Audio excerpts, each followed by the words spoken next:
Assalamualaikum warahmatullahi wabarakatuh. Waalaikumsalam warahmatullahi wabarakatuh. Alhamdulillah, wassalatu wassalamu ala sayyidina Rasulillah, sayyidina wa maulana Muhammad ibn Abdullah wa ala alihi wa sahbihi wa mawalah. La haula wa la quwwata illa billah, amma ba'du. Bapak-bapak, ibu-ibu, saudara-saudara kaum muslimin rahimakumullah, sudah menjadi keyakinan dalam kehidupan kita bahwa segala yang ada permulaannya tentu akan ada penghabisannya. Setiap yang punya awal mesti akan punya akhir. Tidak ada keabadian dalam kehidupan dunia ini. Semuanya datang dan pergi silih berganti, berubah oleh pergeseran masa dan pertukaran waktu. Demikianlah kalau kita mau merenungi kehidupan dari alam di sekitar kita.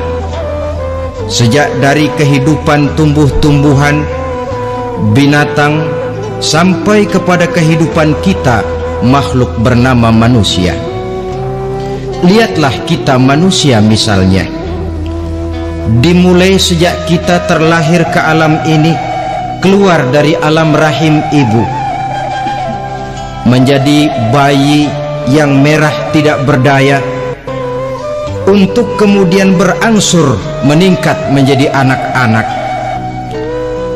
Dari kehidupan anak-anak berubah lagi kita menjadi remaja dengan segala keceriaan dan kelincahannya, dan dari masa remaja naik lagi kita memasuki usia dewasa, untuk kemudian berangsur memasuki hari tua. Lalu setelah kita memasuki hari tua, sehari, seminggu, sebulan, setahun, sampailah kita kepada batas waktu yang telah ditentukan oleh Allah, yang dinamakan ajal, dan bertemulah kita dengan yang disebut maut. Ini merupakan kepastian dalam kehidupan. Kalau saja kita mau merenung perubahan-perubahan yang terjadi pada diri kita, seharusnya membuat kita insaf dan sadar. Di kala remaja kita begitu lincah, punya rambut yang hitam ikal berderai, punya lesung di pipit, punya senyum yang indah menawan setiap orang yang melihat, punya kulit yang kencang dan bersih. Manakala kita memasuki hari tua, perubahan frontal pun terjadi. Kulit mulai jadi keriput, rambut yang tadinya hitam ikal berderai mulai memutih, nikmat berkurang, gigi yang tadinya utuh dan sanggup mengunyah apa saja, satu demi satu permisi meninggalkan kita. Sangat boleh jadi dikala remaja kita senyum semua orang terpikat, dikala hari tua dengan kulit yang keriput dan gigi yang tidak ada lagi, manakala kita senyum mungkin orang bakal lari dari sekitar kita. Kemana keindahan yang tadinya begitu menawan? Kemana senyum lesung pipit yang tadinya menarik perhatian orang? Pergi meninggalkan kita, berubah oleh pergeseran masa dan pertukaran waktu. Nah, bila maut datang menjemput kita, selesailah kehidupan sampai di situ? Ternyata belum. Kalau lahir merupakan perpindahan hidup dari alam rahim ke alam dunia, maka mati hakikatnya merupakan perpindahan hidup dari alam dunia ini ke alam kehidupan yang berikutnya, yang dinamakan dengan alam barzah. Andai kata hidup cuma sekali, secara moral kita sanggup berkata, alangkah tidak adilnya Tuhan. Kenapa? Dalam kehidupan ini kan aneka ragam terjadi. Ada orang yang zolim, ada orang yang dizolimi. Ada orang yang membunuh, ada orang yang terbunuh. Ada orang yang kaya, ada orang yang miskin. Ada orang yang jujur, ada orang yang menghalalkan segala cara. Sehingga banyak ketidakadilan yang terlepas daripada pengadilan dunia. Lalu orang pun bilang, di dunia ini katanya banyak pengadilan tapi sulit keadilan. Di dunia ini mudah mencari pengadilan tapi sulit untuk mencari ketidakadilan. Andai kata hidup cuma sekali, tidak akan ada hidup sesudah hidup yang sekarang ini. Bagaimanakah nasib mereka yang lepas dari pengadilan dunia ini? Alangkah tidak adilnya Allah, andai kata tidak ada kehidupan sesudah hidup yang sekarang. Tentulah akan terjadi di mana orang menghalalkan segala macam cara untuk mencapai tujuan. Yang penting kan saya kaya, yang penting kan saya punya jabatan dan kedudukan tinggi. Kalau perlu jilat atas, jilat atas. Kalau perlu sikut kiri kanan, sikut kiri kanan. Kalau perlu injak bawah, injak yang bawah. Ini prinsip daripada orang-orang komunis. Dan pantas karena mereka tidak percaya kepada kiamat. Pantas karena mereka tidak percaya akan adanya kehidupan sesudah hidup yang sekarang ini. Maka saya menghimbau kepada seluruhnya, kita sudah kadung menyepakati negara ini berdasarkan Pancasila. Kita sudah kadung konsensus bahwa PKI dengan seluruh ajarannya tidak punya hak hidup di bumi Pancasila yang kita cintai ini. Maka salah satu ajaran PKI tujuan menghalalkan cara. Kita orang Indonesia yang berbudi pekerti luhur, yang punya nilai budaya tinggi, janganlah sampai mencaci PKI, membubarkan PKI, mengutuhkan PKI, tapi dalam kehidupan sehari-hari prakteknya prinsip komunis kita pakai. Apa itu? Tujuan menghalalkan cara. Asal sudah tujuan tercapai, cara apapun saja halal. Itu pandangan hidup orang yang tidak percaya kepada adanya hari akhirat. Sebagai muslim yang yakin akhirat ada, kiamat pasti akan datang. Hidup tidak cuma sekali. Maka kalau kita zalim, kalau kita berbuat aniaya, kalau kita melakukan korupsi, kalau kita merugikan orang lain, boleh jadi kita terlepas daripada pengadilan dunia. Tapi ingatlah, kita tidak akan pernah lepas dari pengadilan Allah, pengadilan Qadhi Rabbul Jalil, di mana kita akan diadili dengan seadil-adilnya, dan tidak satu perbuatan yang bersifat salah, yang bagaimanapun kecilnya, yang akan lepas dari pengadilan di akhirat itu nanti. Pantas saja kalau satu hari malaikat Jibril datang menasehati Rasulullah sallallahu alaihi wasallam, yang artinya juga menasehati kita semua. Apa kata malaikat Jibril kepada baginda Nabi? Ya Muhammad, ish ma syi'ta fa innaka mayyitun. Hai Muhammad, hiduplah semau kamu, tapi jangan lupa kamu pasti akan mati. Kalau memang dilarang tidak terlarang, dicegah tidak tercegah, kamu mau melaksanakan hidup menurut maumu sendiri, persilahkan, hiduplah menurut mau dan gayamu. Tapi jangan lupa, fa innaka mayyitun, satu saat kau pasti bakal mati. Dan mati itu bukan akhir dari segalanya, dia babak baru bagi kehidupan selanjutnya. Silakan hidup menurut maumu, tapi jangan lupa kau pasti akan mati. Wa'mal ma syi'ta fa innaka majziyun bih. Kerjakan apa saja yang kamu mau. Kalau kau mau menghalalkan segala macam cara, persilahkan halalkan segala macam cara. Tapi jangan lupa kau akan mendapat balasan dari seluruh amal perbuatanmu. Wa ahbib ma syi'ta fa innaka mufariquhu, dan cintailah apa saja yang mau kau cintai. Kau cintai anak istrimu, silahkan. Kau cintai harta bendamu, tafadhal. Kau cintai tanah airmu, kau cintai pangkat dan jabatanmu, persilahkan.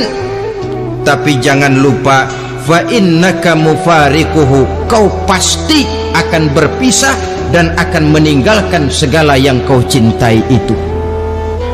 Apa artinya ini buat kita? Ternyata sesudah maut datang menjemput kita, ada kehidupan sesudah hidup yang sekarang ini. Ini yang mendorong kita untuk dalam kehidupan di dunia ini tidak melakukan prinsip saenake dewe, semaunya sendiri saja, asal perut kenyang, asal pangkat tinggi, asal harta dapat. Masa bodoh dengan merugikan orang lain, masa bodoh dengan menipu orang lain. Iku jenenge saenake dewe. Muslim tidak diajarkan. Ingat manusia, setelah kau mati, setelah kiamat datang, kau akan dibangkitkan, kau akan dimintakan pertanggungan jawab tentang kehidupan yang sekarang ini. Saudara hadirin, oleh sebab itu kalau kita bicara soal kiamat, soal akhirat, ini memang masalah yang gaib, yang sepenuhnya tidak bisa dicernakan dengan kemampuan penalaran intelektual. Dasar di dalam membicarakan ini tidak lain adalah iman kita kepada Allah Subhanahu wa ta'ala. Bukan cuma zaman sekarang, dari zamannya Nabi, orang itu kalau sudah bicara kiamat, bicara akhirat, ada yang ragu-ragu, ada yang menolak sama sekali. Bukan dari zaman sekarang, dari zaman dulu. Pernah kok satu saat Rasulullah itu dakwah, menceritakan, saudara-saudara, akan terjadi kiamat di mana Allah akan membangkitkan manusia dari kuburnya untuk memintakan pertanggungan jawab. Ini dalam dakwahnya Nabi pidato macam itu. Apa reaksi orang? Yang beriman ya mantap, tapi yang tidak beriman, bajingan-bajingan Quraisy ini, mereka bertepuk tangan, mengejek, mencaci. Malahan ini yang luar biasa, ada dua orang kafir namanya Ubay bin Ka'ab dan Al-As bin Wa'il. Mendengar pidato macam ini, mereka buru-buru pulang ke rumah. Ngapain? Ngambil pacul. Lalu berangkat nyari kuburan tua. Dia gali itu kuburan, tulang-tulangnya diangkut, dibawa ke depan Nabi. Ya Muhammad, tulang-tulang yang udah hancur begini, siapa yang bisa ngidupin lagi? Yang macam-macam aja kamu Muhammad, nggak rasional, nggak masuk akal. Allah menjawab. Apa kata Allah? Wa daraba lana mathalan wa nasiya khalqah qala man yuhyil 'izama wa hiya ramim qul yuhyiha alladhi ansha'aha awwala marrah wa huwa bikulli khalqin alim. Mereka memberikan perumpamaan kepada kami, kata Allah. Mereka melupakan asal kejadiannya. Mereka bertanya, siapa yang sanggup menghidupkan tulang belulang yang sudah hancur kayak begini? Qul yuhyiha alladhi ansha'aha awwala marrah.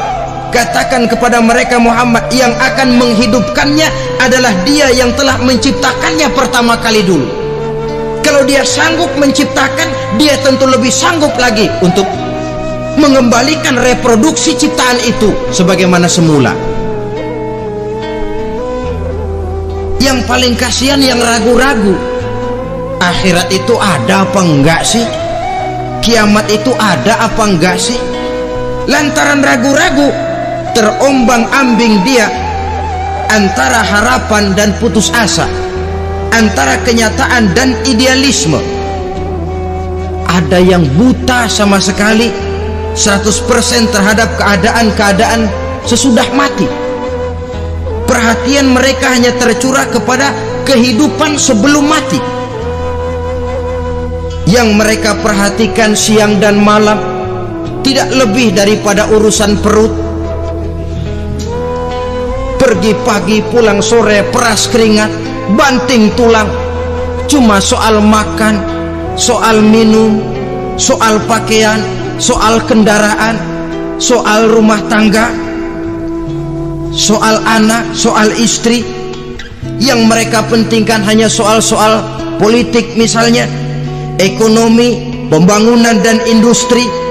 Untuk soal-soal kayak begitu giat betul, habis seluruh waktu untuk memikirkan meningkatkan kebudayaan, politik, sosial, ekonomi. Kadang-kadang kurang tidur, kurang istirahat, berkeliaran ke sana kemari ke tempat yang jauh-jauh, sampai-sampai kadang-kadang terkena stres, penyakit darah tinggi, ginjal, lever, untuk memikirkan hal-hal yang semata-mata karena dunia saja. Lantas boleh jadi mereka mendapatkan kekayaan yang berlimpah ruah, mendapatkan kedudukan yang tinggi, nama yang semerbak, dikenal orang di barat dan di timur, di utara dan di selatan.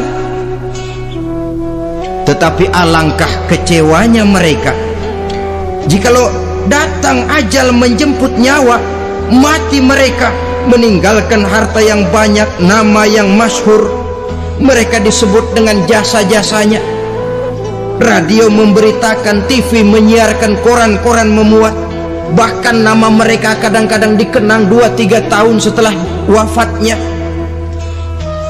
Tetapi dalam pada itu roh mereka merintih, mengeluh, menderita, karena dilemparkan oleh Allah ke tempat-tempat yang kotor, penyesalan yang sudah tidak akan ada gunanya lagi. Saudara-saudara kaum muslimin rahimakumullah, oleh karena itu kehidupan akhirat bukanlah dongeng dan takhayul, bukan khurafat dan hayalan. Kehidupan akhirat, hari kiamat adalah kebenaran dan kepastian. Dalam surah Al-Hajj ayat ke-7, Allah subhanahu wa ta'ala menyatakan, wa anna as-sa'ata atiyatun la raiba fiha wa anna allaha yab'asu man fil qubur. Dan bahwasanya kiamat itu sesungguhnya adalah sesuatu yang pasti dan tidak ada keraguan-raguan lagi di dalamnya, dan bahwasanya Allah sungguh-sungguh akan membangkitkan manusia dari kuburnya masing-masing. Nah, kalau kita sudah yakin kiamat sesuatu yang pasti adanya, akhirat sesuatu yang pasti adanya, dari mana pembicaraan tentang kiamat ini kita mulai? Tentu dari diri kita. Marilah kita mencoba melihat proses perjalanan hidup ini sampai kita memasuki kiamat. Hadirin, tidak ada makhluk secantik manusia. Tidak percaya? Pernah ke Ragunan? Nah, saudara masuk ke kebun binatang, segala macam makhluk ada di situ, ratusan macam jenis binatang. Bandingkan dengan saudara, kira-kira cakep mana?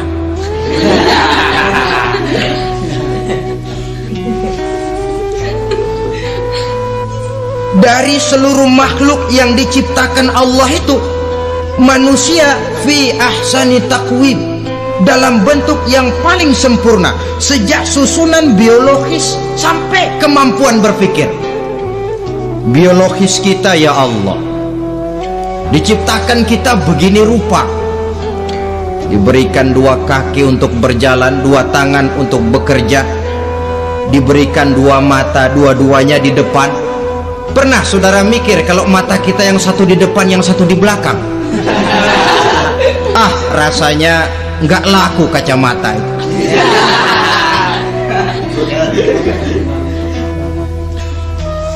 Diberikan hidung dengan 2 lubang, tahu betul Allah ke bawah lagi lubangnya. Coba pikir kalau lubang hidung kita menghadap ke atas. Aduh, kalau musim hujan repot jagain hidung. Laqad khalaqnal insana fi ahsani taqwim. Sungguh telah kami ciptakan manusia dalam bentuk kejadian yang paling sempurna ketimbang makhluk-makhluk Allah lainnya. Nah, kesempurnaan manusia ini oleh karena hidupnya terdiri dari 2 unsur pokok. Pertama unsur jasmani dan kedua unsur rohani, jasad dan roh. Jasad yang terlihat sekarang ini, potongan saudara yang ngejedok di depan saya ini jasad saudara. Ini yang berasal dari sari pati makanan yang dimakan oleh bapak ibu kita. Lalu hasil kerjasama yang baik antara ibu dengan bapak, terwujudlah kita.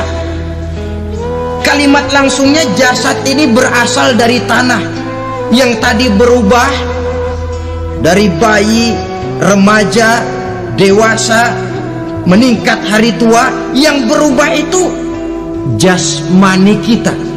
Kenapa? Karena jasmani itu materi, benda, daya tahannya terbatas. Dia berubah oleh pergeseran masa dan pertukaran waktu. Apa ada orang makin tua makin cakep? Jasmani oleh karena dia materi, dia berubah oleh pergeseran masa dan pertukaran waktu. Nah, yang menyebabkan jasmani itu bergerak karena ada roh di dalamnya. Ini yang menyebabkan kehidupan. Ini yang menjadi sumber kehidupan, pusat kesadaran dan pengertian dalam kehidupan manusia. Tanpa roh dalam diri kita, maka jasad kita. Pernah lihat orang mati? Nah, itu kalau orang mati, coba perhatikan.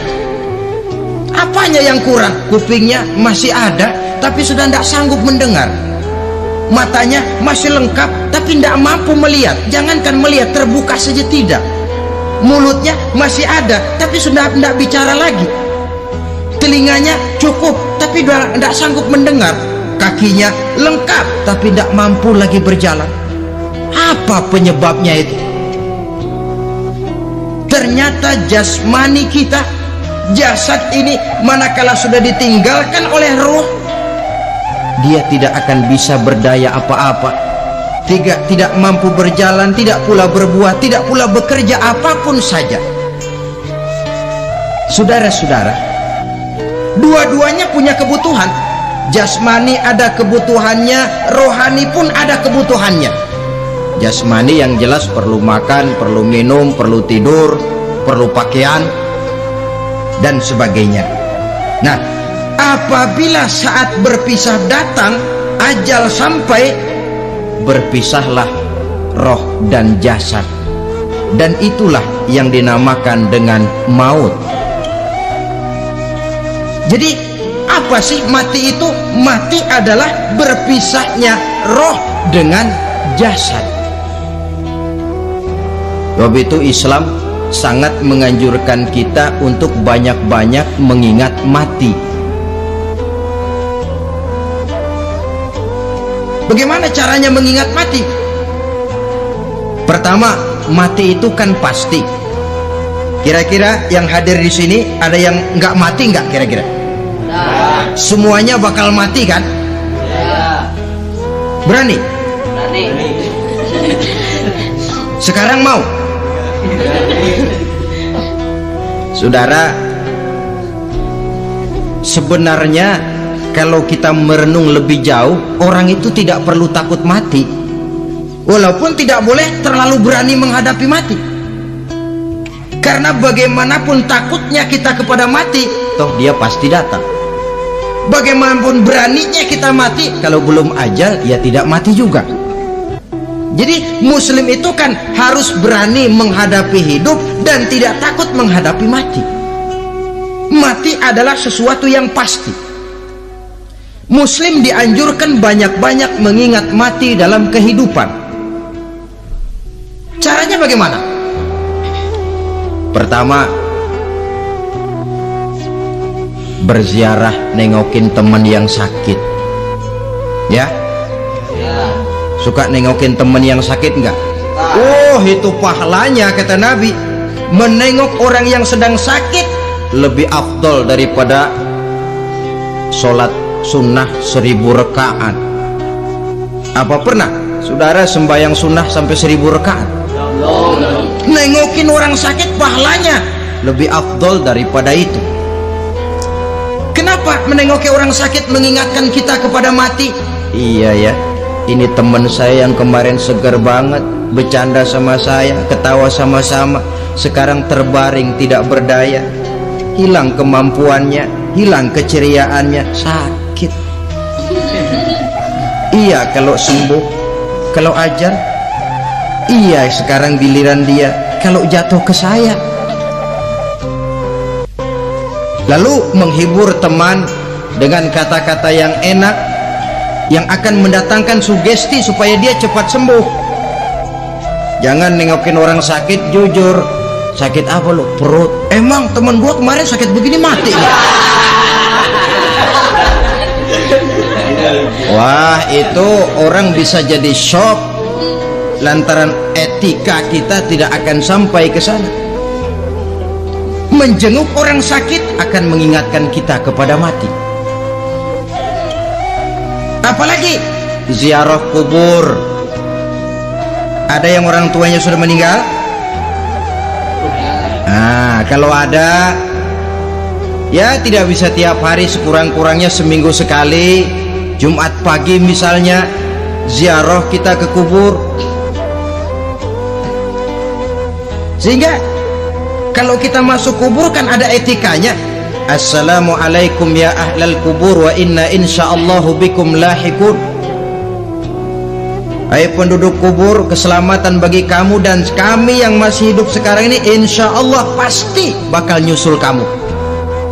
Iya, yang kemarin gagah benar sekarang terbaring tanpa daya. Ini unggukan kuburannya. Yang kemarin ada sekarang sudah tidak ada. Kemana dia? Kami satu saat pasti akan begini. Ingat mati. Lalu apalagi yang bisa membuat kita ingat kepada mati? Mengawal jenazah. Bukankah sangat dianjurkan oleh agama? Bahkan kalau bisa sejak mengurusnya, memandikannya, mengkafankannya, menyolatkannya untuk kemudian mengantarnya ke kubur.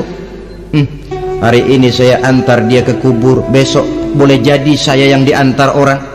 Hari ini saya solatkan dia, besok boleh jadi saya yang disolatkan orang. Hari ini saya masukkan dia ke liang lahat, besok mungkin giliran saya dimasukkan orang ke liang lahat. Ingat mati, tumbuh kesadaran. Lalu daya positifnya dalam kehidupan apa? Nah, saudara-saudara hadirin, orang yang mengingat mati bukan lantas menjadi lemah dalam kehidupan, menjadi putus asa, sedikit semangat, terbentur kesulitan, mudah frustasi. Bukan itu tujuannya kita diperintah mengingat mati. Jelasnya Islam menganjurkan kita untuk mengingat mati guna maksud-maksud yang positif, supaya orang lalu sadar hidup ini cuma sebentar. Maka mumpung hidup, nah ini mumpung, tapi mumpung yang baik. Mumpung hidup, maka hidup yang singkat ini harus saya pergunakan dengan sebaik-baiknya, melakukan kebajikan yang sebanyak-banyaknya, menjauhkan rasa malas, menunggu keajaiban yang datang dari langit, berleha-leha, bermain-main, sementara maut kalau dia datang tidak pernah main-main. Pantas kalau seorang penyair bernama Syauqi memesankan tazawwad bittaqwa fa innaka la tadri iza hanna al-lailu hal ta'ishu ila al-fajri kam min sahihin mata min ghairi illatin wa kam min alilin 'asha hinan min ad-dahri. Persiapkan dirimu dengan takwa, sebab kamu tidak tahu apabila malam datang kamu masih bisa hidup apa enggak besok pagi. Apa ada jaminan saudara yang kumpul di depan saya malam ini besok masih bisa hidup? Tidak. Ada jaminan? Tidak ada sama sekali. Kam min sahihin mata min ghairi illatin. Berapa? Jangan yang remaja lalu berpikir, gua rasanya masih jauh banget mau mati. Ini sesuatu yang pasti yang kita tidak pernah diberitahu kapannya. Kalau dikasih tahu kapannya kan kita bisa, umpama malaikat maut datang ke rumah saya, saudara Zainuddin kau mati 80 tahun lagi. Wah, saya kan berhitung, masih lama, poya-poya aja dulu Tapi ini tidak pernah diberitahu kepada kita. Lantaran tidak diberitahu itulah kita perlu bersiap-siap dengan selalu mengingat-ingat mati yang mendorong kita untuk berbuat positif. Satu contoh peringatan mati yang mendatangkan positif pada peristiwa ketika turun perintah hijrah. Ketika di Mekah sudah terpepet turun perintah hijrah. Ini sahabat yang berangkat hijrah, jangan dikira semua bulat hati. Ada yang mikir, kalau saya hijrah berangkat dari Mekah ke Madinah, nanti di tengah jalan dicegat oleh kafir Quraisy lalu dibunuh, mati saya. Takut mati. Allah peringatkan, kullu nafsin za'iqatul maut. Kamu disuruh hijrah saja takut mati, padahal kamu tahu semua yang hidup bakalan mati. Diam saja di Mekah mati, hijrah ke Madinah pun akan mati. Mendengar ayat ini, Sayyidina Umar bin Khattab seperti dibakar semangatnya. Kalau sebagian sahabat hijrah sembunyi-sembunyi, beliau mau hijrah itu malah bajingan Quraisy dikumpulkan dekat Ka'bah. Pidato, ya ma'syara Quraisy, dedengkot Quraisy, dengerin, besok pagi yang namanya Umar bin Khattab mau hijrah dari Mekah ke Madinah. Siapa yang kepengen kepalanya berpisah dengan badannya, persilahkan cegat Umar di jalanan. Besok dengan tenang dia berangkat hijrah, gak ada yang berani nyegat.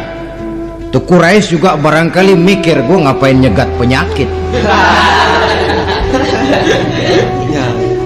Begitu ingat mati, timbul semangat juang, timbul semangat berbuat. Ini ingat mati yang positif, bukan yang melemahkan semangat. Dah jangan kerja rajin-rajin dah, lu bakalan mati. Ini ingat mati yang salah pasang. Ingat mati seharusnya mendorong manusia untuk berbuat lebih tekun. Allah memberikan peringatan, qul innal mauta alladzi tafirruna minhu fa innahu mulaqikum. Katakan, maut yang kamu akan melarikan diri daripadanya, yang kamu takuti benar dia pasti akan datang menjemput kamu. Saudara-saudara hadirin yang saya hormati, datangnya memang tidak kita harapkan yang namanya maut, tapi sekali dia datang tidak ada pintu tempat kita lari. Dia memang tidak pernah kita undang, tapi sekali dia datang mengetok pintu, kekuatan apa yang bisa menolak? Dia sebuah tanda seru dalam kehidupan. Apa yang menyebabkan orang takut mati? Pertama, barangkali karena dia tidak tahu bagaimana kehidupan sesudah mati. Alam kubur gelap, alam akhirat gelap, sehingga dia bingung. Lantaran bingung lalu jadi takut. Yang kedua, boleh jadi oleh bayangan-bayangan dosa yang pernah dia kerjakan di dunia ini. Kerjanya cuma menumpuk dosa. Dia gembira, bahagia, tertawa di atas tumpukan dosanya, merasa segan berpisah dengan seluruh kehidupan ini. Sehingga boleh jadi maut adalah sesuatu yang ditakutkannya benar dalam kehidupan. Tapi bagaimanapun takutnya, tidak ada tempat lari dari dia. Dalam ayat lain Allah jelaskan, "Ainama takunu yudrikumul mautu walau kuntum fi burujim musayyadah." Di mana saja kamu berada, dalam benteng yang paling tangguh sekalipun, maut pasti akan datang menjemput kamu. Nah, bagaimana caranya maut datang menjemput kita? Bila datang dia, sang malaikat pencabut nyawa, malaikat Israel namanya, hendak mengambil roh kita. Dalam suasana macam begitu, di akhir kehidupan dunia, dalam berhadapan dengan sakaratul maut, terbagilah manusia dalam dua bagian besar. Pertama, yang menghadapi sakaratul maut itu dengan husnul khatimah, baik di akhirnya, sehingga pada saat ruhnya berpisah dengan jasadnya, kelihatan dia seperti senyum, mukanya cerah. Bahkan sebelum itu boleh jadi dia sempat meninggalkan pesan-pesan yang baik. Ada yang sempat azan, ada yang sempat baca Quran. Pernah kan nemui orang yang mau mati seperti itu? Yang sempat azan, yang sempat baca Quran, yang sempat meninggalkan wasiat-wasiat yang baik. Sebab apa? Malaikat maut datang menjemput mereka juga dengan baik-baik. Dicabut ruhnya perlahan-lahan, tapi sungguh pun perlahan-lahan. Pedihnya, sakitnya tetap tiada tara. Rasulullah Sallallahu Alaihi Wasallam, dikala beliau hendak berhadapan dengan sakaratul maut, diceritakan mencelupkan tangannya ke dalam gelas berisi air, lalu mengusapkannya ke muka beliau seraya berdoa, "Ya Allah, mudahkan saya dalam menghadapi sekarat ini." Beliau juga yang mengatakan bahwa sakitnya sakaratul maut sama dengan 300 kali bacokan pedang. Sehingga kita diajarkan doa. Di antara doa selamat itu kan ada, Allahumma hawwin alaina fi sakaratil, ya Allah, mudahkan saya di dalam menghadapi sakaratul maut itu. Ketika ruh ini keluar dari jasad, mata masih mengikuti ruh itu. Jika kadang-kadang ada yang matanya terbelalak dan tidak sempat ditutup, terbuka terus, mengikuti ruh itu keluar dari jasadnya. Adapun golongan kedua, manusia yang ketika berhadapan dengan sakaratul maut mendapatkan su'ul khatimah, jelek di penghabisannya. Sekaratnya sudah setengah mati, lalu jelek juga di akhirnya, mati dalam keadaan yang tidak baik, tidak terpuji. Ada yang lagi megang kartu, mati. Ada yang lagi di tempat ngadu ayam, mati. Ada yang lagi di tempat pelacuran, mati. Ada yang lagi megang botol minuman keras, mati. Nih barangkali malaikat maut gemes banget nariknya, lu bajingan, lu tarik terus dari lampu. Mati su'ul khatimah.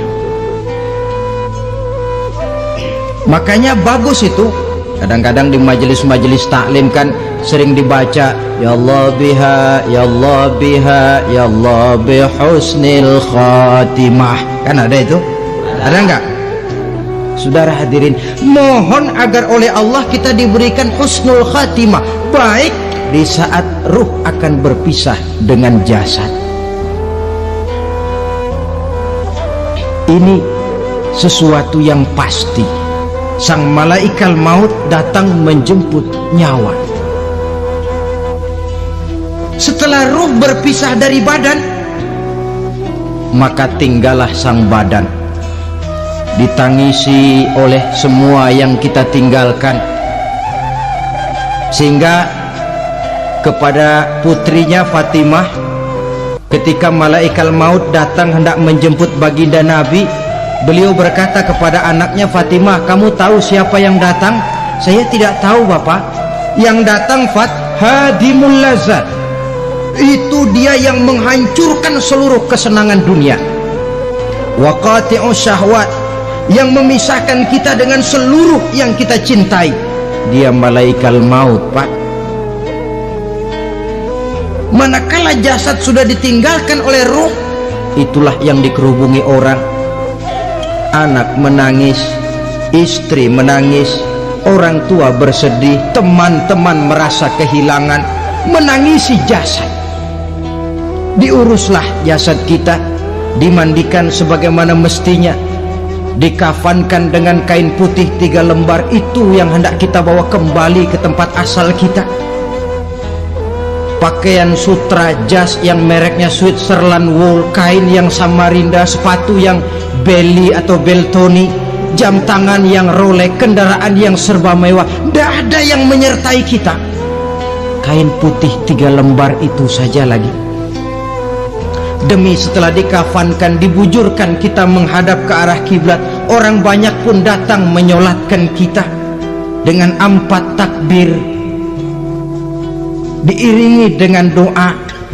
Lalu upacara pelepasan, berangkat kita meninggalkan anak, istri, suami, kampung halaman, tanah air, bahkan alam dunia ini. Selamat tinggal alam dan seluruh isinya. Tinggallah yang tinggal. Saya akan kembali ke tempat asal dari mana saya datang, untuk kembali mempertanggungjawabkan seluruh perbuatan saya dalam kehidupan ini. Manakala upacara pelepasan selesailah sudah, dimasukkan kita ke keranda jenazah, digotong orang, bismillah wa ala millati rasulillah, dibawa ke tempat peristirahatan terakhir katanya. Padahal dulu kalau mau kita istirahat, ke villa lah kita, ke Bali lah kita, ke Hong Kong lah kita, ke tempat-tempat tamasya yang indah. Oh, rupanya akan sampai juga perjalanan menuju tempat peristirahatan terakhir yang luasnya tidak akan lebih dari 2 kali 1 meter. Diusung orang kita, diantarkan orang banyak. Manakala sampai ke atas liang lahat, pengusung jenazah dibuka, diturunkan kita ke liang lahat, dibaringkan. Gumpalan tanah akan jadi bantal kita, muka dibuka, dihadapkan ke arah kiblat. Setelah itu ditutup tiang lahat kita, liang lahat kita dengan kayu. Masih belum kurang, diuruk dengan tanah. Yang menguruk orang-orang yang tadinya mencintai kita, menyayangi kita. Tapi ketika jasad sudah ditinggalkan ruh, habis rupanya cintanya. Coba jasad kalau sudah ditinggalkan ruh, 3 hari aja di rumah serem. Ya mayit, siapa yang betah nemenin mayit?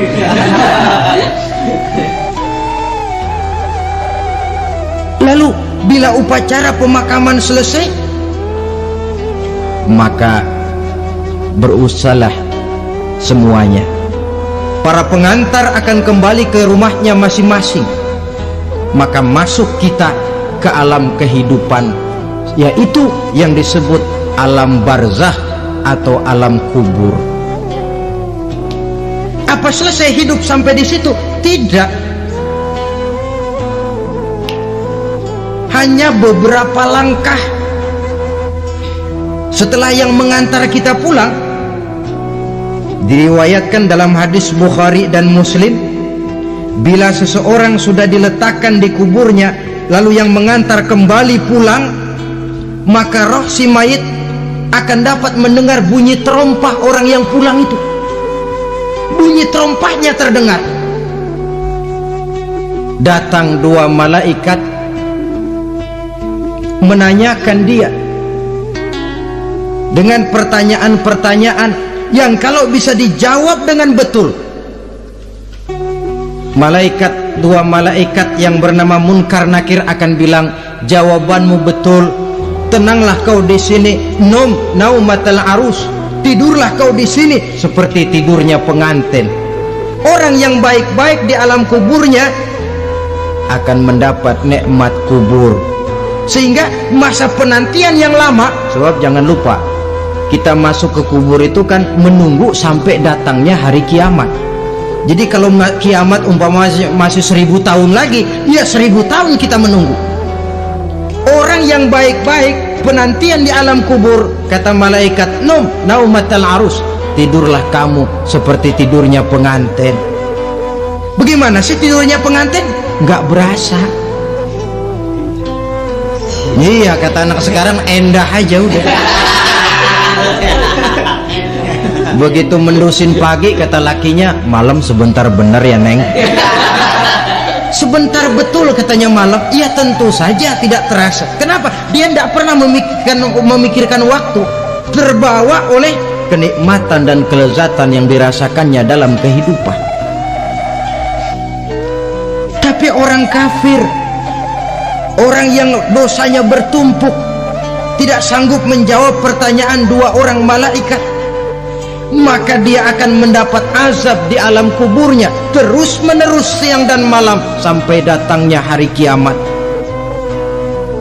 Ibarat maling ayam ketangkep, belum masuk pengadilan udah digebugin duluan. Kan begitu kan? Ada maling ayam nggak di sini? Nah, itu yang nyaut tadi pengalaman itu.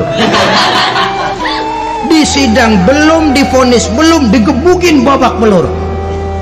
Saudara hadirin, maka alam kubur bisa merupakan raudhatun min riyadil jannah, taman di antara taman-taman surga, pun juga bisa merupakan hufratun min hufarin niran, menjadi liang daripada neraka. Ada lagi riwayat yang dari Imam Muslim yang diperoleh dari Zaid bin Sabit. Zaid bin Sabit cerita, suatu hari kami bersama Rasulullah SAW berada dalam kebun kepunyaan Bani Najjar. Rasulullah sedang duduk di atas keledai. Tiba-tiba entah bagaimana itu keledai terkejut, kaget, berontak, hampir Rasulullah jatuh. Rasulullah kemudian bertanya, rupanya di kebun itu ada kuburan tua, 5 atau 4 kuburan. Rasulullah lalu bertanya, saudara-saudara, ada yang tahu nggak ini kuburan siapa? Nggak ada ya Rasulullah. Memang kenapa? Ini penghuni kuburnya lagi disiksa oleh Allah. Andai kata boleh saya mohon kepada Allah supaya kamu dengar seperti yang saya dengar, andai kata saja kamu kuat mendengarnya, saya pasti akan berdoa. Tapi sayang, saya yakin kamu pasti tidak akan kuat mendengar mereka mendapat azab di kuburnya. Hadis sahih riwayat Imam Muslim dari Zaid bin Sabit. Kehidupan di alam barzah, Pak, iya kalau yang matinya dikuburin. Lah kalau yang matinya diceburin ke laut, dibakar, di medan perang hilang nggak ketahuan kemana jenazahnya. Saudara, hilang kek, dikubur kek, di dalam lautan direndam kek, itu kan cuma logika kita.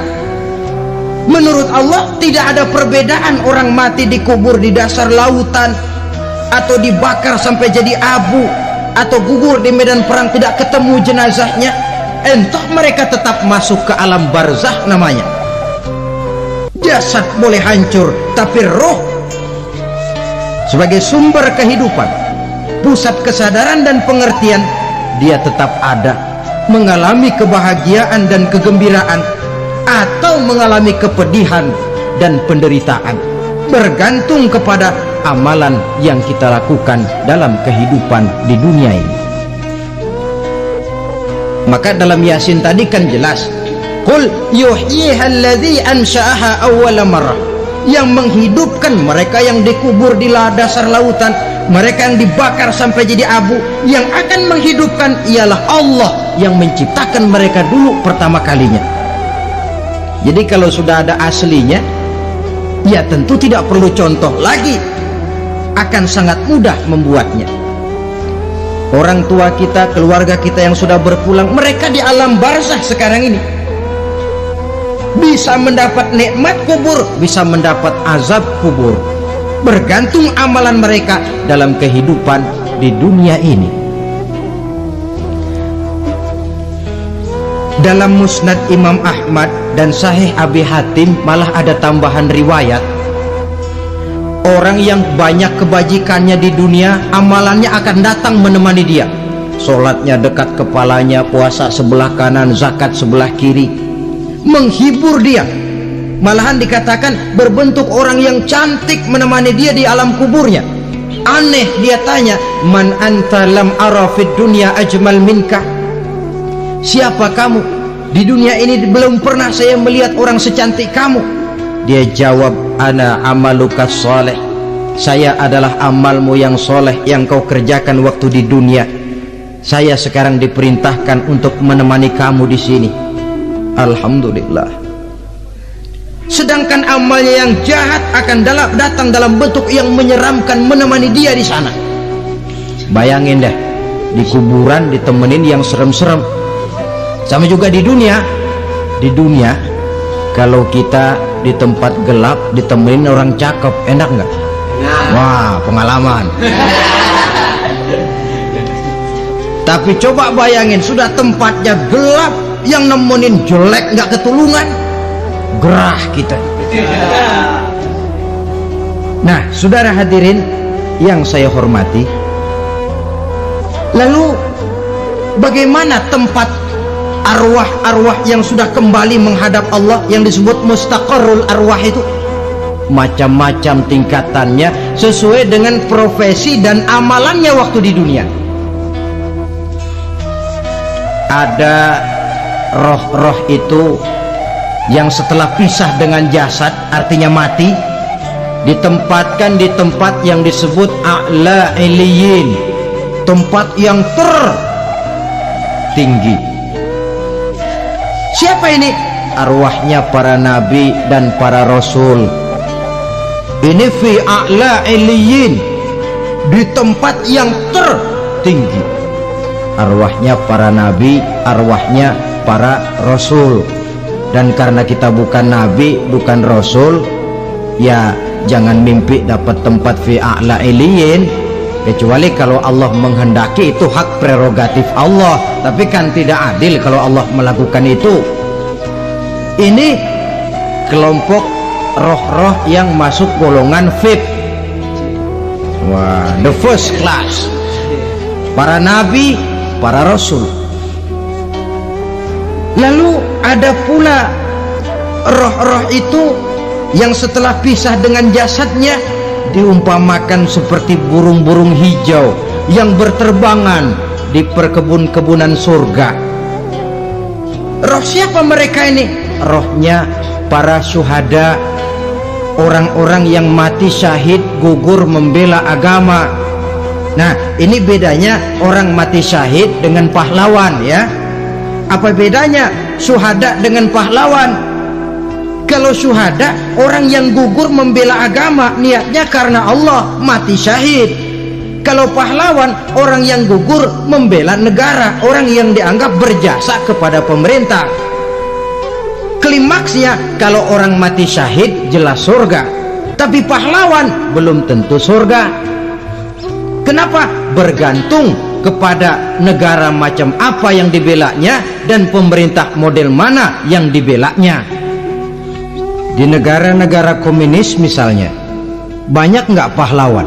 Banyak. Dengan sekian tanda jasa yang mati di medan perang dan sebagainya. Kira-kira pahlawan komunis masuk surga enggak? Ya, kalau pahlawan komunis masuk surga, kita enggak kebagian kapling di surga barangkali. Inilah bedanya pahlawan dengan orang mati syahid. Kemudian ada pula roh itu yang tertahan di pintu surga. Tertahan di pintu surga. Ini seperti tadi, orang yang mati syahid tapi masih ada kaitan di dunia. Rasulullah pernah ditanya orang, ya Rasul, kalau saya maju ke medan perang bela agama, mati syahid, apa saya masuk surga? Iya, masuk surga. Kecuali kata Nabi, kalau masih punya utang. Nah, tertahan di pintu surga. Ada pula roh itu yang tertahan di alam kuburnya. Ini umumnya seperti tadi itu. Ada mempunyai dosa, mempunyai kesalahan, sehingga merasakan azab kubur.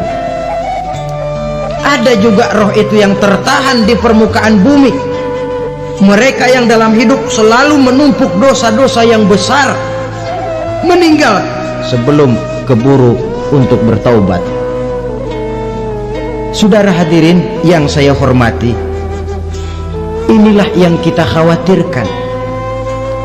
Sebab jikalau pada saat roh sudah datang, jikalau saatnya roh datang berpisah dengan jasad, menemukan sakaratul maut, saat itu taubat sudah tidak akan ada gunanya lagi.